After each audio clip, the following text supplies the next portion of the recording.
চিন্তার বিষয়। গরুর পুরাণ বলছে, একজন মানুষ কতটা বিলাসিতায় থাকবে আর তার নুনান্তে পান্তা ফোরাবে, তার হিসাব নিকাশ জন্মের আগেই শেষ। আপনার কপালে যতটুকু সম্পদ লেখা আছে, আপনি ঠিক ততটুকুই পাবেন, না তার কম না তার বেশি। এমনকি আপনি যদি মরুভূমিতেও থাকেন, আপনার ভাগ্য আপনার প্রাপ্য সম্পদ আপনার কাছে পৌঁছে দেবে। আবার আপনার যদি রাজপ্রাসাদে জন্ম হয় কিন্তু কপালে অর্থ না থাকে, তবে কোনো না কোনোভাবে আপনি তা হারাবেন। 5. নিধন, মৃত্যুর ধরন। সবশেষে আসে সবচেয়ে ভয়ঙ্কর এবং ধ্রুব সত্য, নিধন বা মৃত্যু। আপনি কোথায়, কোন পরিস্থিতিতে এবং কিভাবে প্রাণত্যাগ করবেন তা মহাজাগতিক ক্যালেন্ডারে আগে থেকেই নির্দিষ্ট। কেউ শান্তিতে বিছানায় শুয়ে শেষ নিঃশ্বাস ত্যাগ করে, আবার কারো মৃত্যু হয় বিদেশের মাটিতে বা কোনো দুর্ঘটনায়। গরুর পুরাণ অনুসারে মৃত্যুর স্থান এবং সময় ব্যক্তিকে চুম্বকের মতো নিজের দিকে টেনে নিয়ে যায়।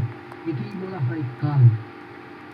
আমরা মনে করি একটি শিশু যখন মাতৃগর্ভে থাকে সে কেবল একটি মাংসপিণ্ড, কিন্তু গরুর পুরাণ আমাদের এক অদ্ভুত সত্যের মুখোমুখি করে।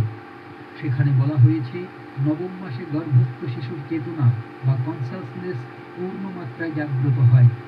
সেই সময় সে তার বর্তমান অবস্থার কষ্ট এবং অতীতের স্মৃতি এই দুইয়ের মাঝে এক অদ্ভুত দোটনায় থাকে। ভগবান বিষ্ণু গরুরকে বলছেন, হে পক্ষীরাজ, জন্মের ঠিক আগ মুহূর্তে শিশুটি তার বিগত শত সহস্রের জন্মের কথা পরিষ্কার দেখতে পায়। সে দেখতে পায় সে কতবার জন্মেছে, কতবার মারা গিয়েছে। সে মনে করতে পারে কার সাথে সে অন্যায় করেছিল আর কারা তাকে ঠকিয়েছিল। সে বুঝতে পারে যে যে পরিবার বা সম্পদের জন্য সে আগের জন্মে এত পাপ করেছিল, তারা আজ কেউ তার পাশে নেই। এই নিঃসঙ্গতা তাকে প্রচণ্ড পীড়া দেয়। মায়ের গর্ভে শিশুটি যখন গুটিসুটি মেরে থাকে, তখন তার অবস্থা হয় খাঁচাইবন্দি পাখির মতো।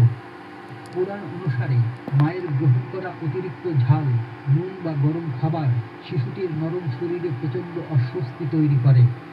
সেই অন্ধকারে সে অসহায়ের মতো ছটফট করে এবং এই জঠর যন্ত্রণা থেকে মুক্তি পাওয়ার জন্য ছটফট করতে থাকে।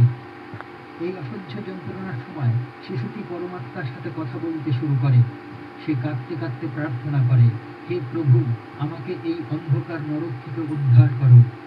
গত জন্মে আমি মায়ার বশবর্তী হয়ে অনেক ভুল করেছি, তোমার নাম নিতে ভুলে গিয়েছি, কিন্তু কথা দিচ্ছি, এবার যদি আমি পৃথিবীতে ভূমিষ্ঠ হওয়ার সুযোগ পাই, তবে আমি কেবল তোমার আরাধনা করব এবং কেবল সৎ পথে চলব।